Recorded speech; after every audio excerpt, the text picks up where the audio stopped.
So then XIQ also gauges the compatibility between you and the person being viewed with affinity. So here I can see that Brent and I have a medium affinity. XIQ also recommends how I could best engage Brent.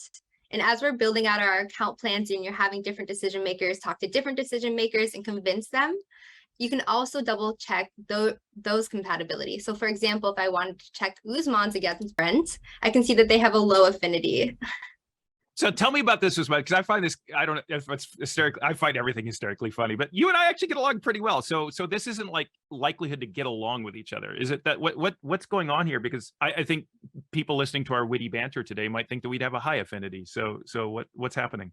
So it's behavioral models, right? So it doesn't necessarily mean that as individuals, we will not get along. As a matter of fact, we get along extremely well in social settings, but the behavioral models are different, right? So when we are working together as professionals, there are different things that I would be valuing it from my particular behavioral model versus what you value, which might be in contradiction to certain things.